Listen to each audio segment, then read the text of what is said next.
Assalamualaikum warahmatullahi wabarakatuh. Masih bersama dengan saya di channel Kang Sahrun. Oke, kali ini kita akan membahas yang namanya jenjang jabatan dan pangkat dosen. Jadi kita sebagai dosen harus mengetahui apa itu jenjang jabatan dan pangkat dosen yang harus dimiliki oleh seorang dosen. Jadi bagi dosen pemula, dosen yang baru 1 tahun ataupun dosen yang belum memiliki jabatan fungsional, silakan harus bisa mengetahui jenjang dan pangkat dosen yang harus dimiliki. Oke, selanjutnya langsung kita lihat video berikut ini. Di sini kita akan membahas yang namanya jenjang jabatan dan pangkat dosen.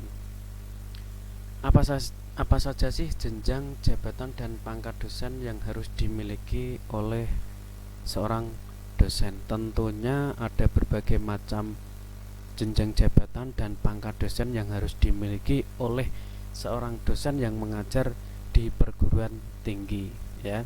Jadi seorang dosen harus mengetahui jenjang jabatan dan pangkat dosen yang harus dimiliki sebagai dosen. Oke, di sini dosen. Dosen merupakan pendidik profesional dan ilmuwan dengan tugas utama mentransformasikan, mengembangkan, dan menyebarluaskan ilmu pengetahuan, teknologi, dan seni melalui pendidikan, penelitian, dan pengabdian kepada masyarakat. Jadi, seorang dosen itu harus mampu mengembangkan, mampu menyebarluaskan ilmu pengetahuan yang dimilikinya. Dengan cara yang bagaimana? Melalui pendidikan, melalui penelitian, dan melalui pengabdian kepada masyarakat. Ini hal yang harus diingat oleh dosen. Nah, di sini ada tugas utama dosen. Apa tugas utama dosen itu? Tugas utama dosen yaitu melakukan tridharma perguruan tinggi sesuai dengan makna dari dosen tersebut. Apa itu tridharma perguruan tinggi? Yang pertama adalah pendidikan dan pengajaran, yang kedua adalah penelitian, yang ketiga adalah pengabdian kepada masyarakat. Jadi seorang dosen harus melakukan 3 hal ini, tidak hanya mengajar saja, ya.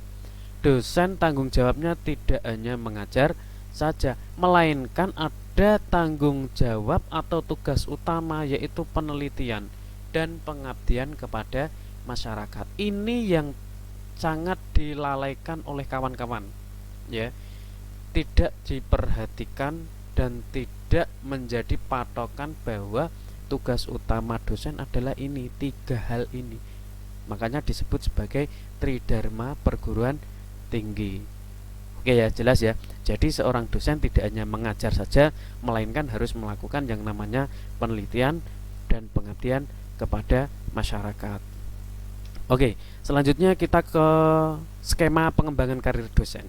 Nah, ini skema pengembangan karir dosen ini harus dimiliki oleh seorang dosen pula, ya. Pengembangannya seperti apa? Ini pengembangan karir sebagai dosen itu harus memiliki yang namanya sertifikasi pendidik atau sertifikasi dosen. Yang kedua adalah pengembangan kompetensi profesional atau studi lanjut. Yang ketiga, kenaikan jabatan akademik atau pangkat yang nanti kita akan bahas di sini. Kemudian yang keempat adalah pengembangan karya ilmiah, penelitian, publikasi ilmiah. Jadi 4 hal ini setidaknya harus dimiliki oleh seorang dosen. Selanjutnya kita akan membahas tentang kenaikan jabatan akademik atau pangkat. Nah, seorang dosen yang baru mengajar atau dosen pemula atau bahkan yang akan menjadi dosen, yang pertama kali Anda ketika mengajar itu Anda dikatakan sebagai tenaga pengajar. Ya, sekali lagi kita yang masih belum memiliki jabatan akademik atau pangkat itu sebutan kita adalah tenaga pengajar. Dalam waktu 1 tahun, ya, sekali lagi dalam waktu 1 tahun kita itu sudah bisa melakukan kenaikan jabatan akademik, yakni di sini asisten ahli. Di asisten ahli hanya membutuhkan kum 100 sampai 150, ya kan? Hanya 1 tahun. Namun dalam 1 tahun harus memiliki yang namanya tadi pendidikan, kemudian pengajaran, penelitian, dan pengabdian kepada masyarakat. Ini harus terpenuhi. Meskipun ijazah S2 itu kumnya 150, namun Anda bisa dikatakan sebagai dosen itu harus memiliki yang namanya penelitian, pengabdian, ya. Itu oke ya. Itu yang selalu dilalaikan oleh seorang dosen. Bahkan ada yang sudah 5 tahun, 10 tahun belum memiliki pangkat asisten ahli. Maka itu harus kita hindari. Kenapa? Karena motivasi dan inovasi dari seorang dosen itu harus timbul dari dalam diri dosen. Jadi untuk dipacu terus untuk melakukan yang namanya kenaikan jabatan akademik. Kemudian setelah asisten ahli mau naik ke lektor itu membutuhkan kum 200 sampai 300. Ya. Jadi ketika asisten ahli sudah 150, otomatis kita akan naik ke lektor, berarti kita membutuhkan 200. Dari 150 ke 200 hanya membutuhkan 50 kum. Ya, hanya membutuhkan 50 kum. Oke, selanjutnya dari lektor ke lektor kepala itu kita membutuhkan kum 400 sampai 700 ini. Jadi otomatis langsung kekurangannya berapa? Semisal kita lektor 200, kemudian kita pengen ke lektor kepala 400, berarti jarak antara 200 ke 400 adalah yang kekurangannya 200. Jadi kum yang kita butuhkan adalah 200 itu, bukan dari 0 lagi. Selanjutnya dari lektor kepala ke guru besar atau profesor itu kumnya 850 sampai 1050. Lah, ini yang paling besar. Guru besar ini atau biasa disebut sebagai profesor. Jadi jenjang akademik atau pangkat akademik atau jabatan akademik itu mulai dari asisten ahli, lektor, lektor kepala, dan guru besar. Ini harus kita pahami, dan syarat-syarat untuk menjadi asisten ahli juga kita pahami. Syarat menjadi lektor harus kita pahami, menjadi lektor kepala juga harus kita pahami, apalagi syarat menjadi guru besar atau profesor, ini yang lebih berat dan harus benar-benar kita pahami. Jadi seorang dosen harus memiliki yang namanya jabatan akademik. Oke, di sini ada jenjang jabatan dan pangkat dosen. Oke ya. Yang pertama adalah asisten ahli. Ya, golongan ruangnya adalah penata muda tingkat 1 3B. Oke ya. Kumnya tadi yang sudah saya jelaskan, kumnya minimal 150. Jadi jenengan tidak hanya 150 pas, tapi harus lebih. Ya. Kenapa? Siapa tahu ada beberapa poin-poin yang tidak dihitung oleh reviewer. Selanjutnya, 2 ada lektor.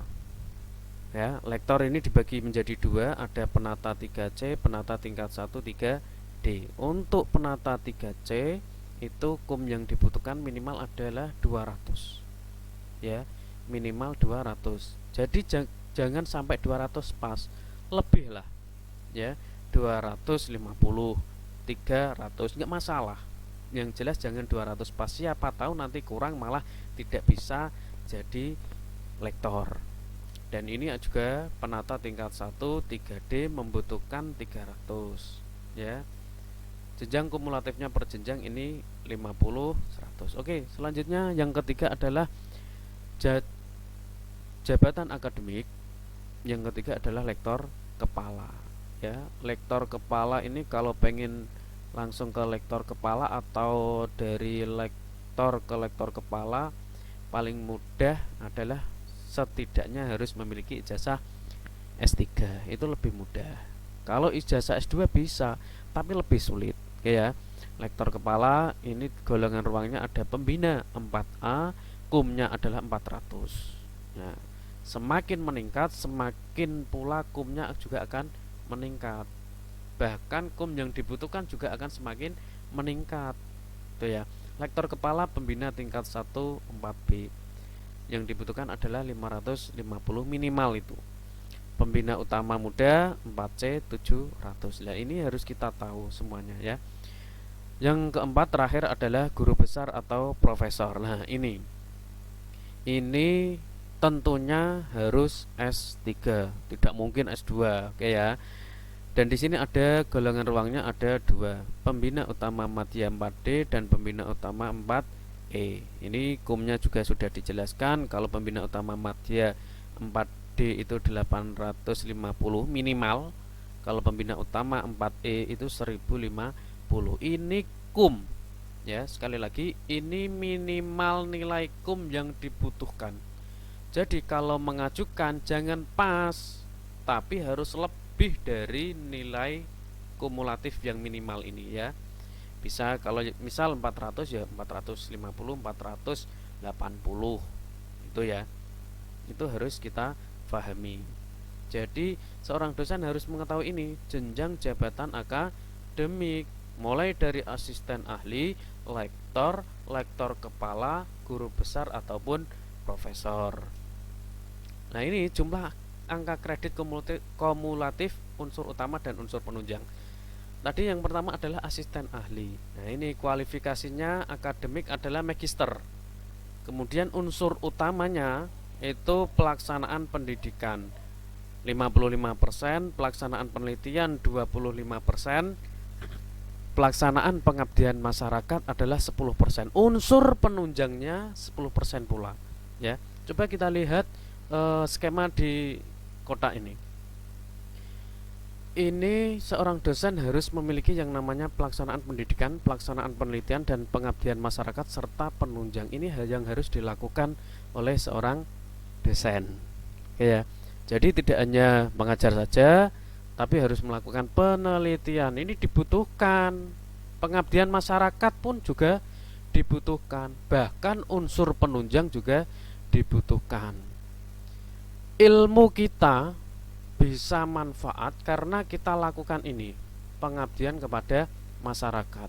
Ilmu kita bisa dikatakan profesional dan bisa diakui oleh para ilmuwan. Kita harus melakukan yang namanya penelitian.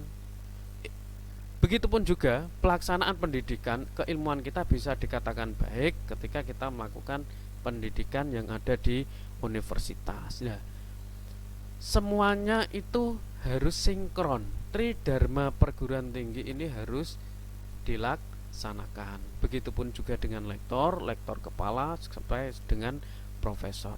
Ini berbeda. Kalau lektor itu magister bisa. Itu 45% di pelaksanaan pendidikan, penelitian 35%, pelaksanaan pengabdian 10% dan unsur penunjang 10%. Lektor kepala pun demikian, ya toh? Bisa magister, bisa doktor. Tadi saya jelaskan bisa magister, bisa doktor. Kalau magister harus penelitiannya di Scopus. Ya, itu. Pelaksanaannya hanya 40%, kemudian pelaksanaan penelitiannya 40%, pelaksanaan pengabdian masyarakatnya 10% dan unsur penunjangnya 10%. Ya, dari lektor kepala ke profesor. Nah, ini kualifikasi akademiknya itu harus doktor. Ya. Pelaksanaan pendidikan hanya 35%. Ya, sedikit. Ya. Paling banyak adalah di unsur penelitian. Berapa? 45%. Pelaksanaan pengabdian masyarakat hanya 10% dan unsur penunjang 10%. Ini yang harus kita pahami, yang harus kita ketahui oleh seorang dosen. Ada asisten ahli, ada lektor kepala dan ada profesor. Dan mudah-mudahan kita semua sebagai dosen memiliki jabatan akademik, asisten ahli, lektor kepala dan profesor, dan mudah-mudahan kita selalu dipermudah baik itu pelaksanaan pendidikan, pelaksanaan penelitian, pengabdian kepada masyarakat, bahkan sampai unsur penunjang selalu dimudahkan oleh Allah Subhanahu wa taala. Ya, mungkin hanya itu yang bisa saya jelaskan terkait jumlah angka kredit kumulatif unsur utama dan unsur penunjang.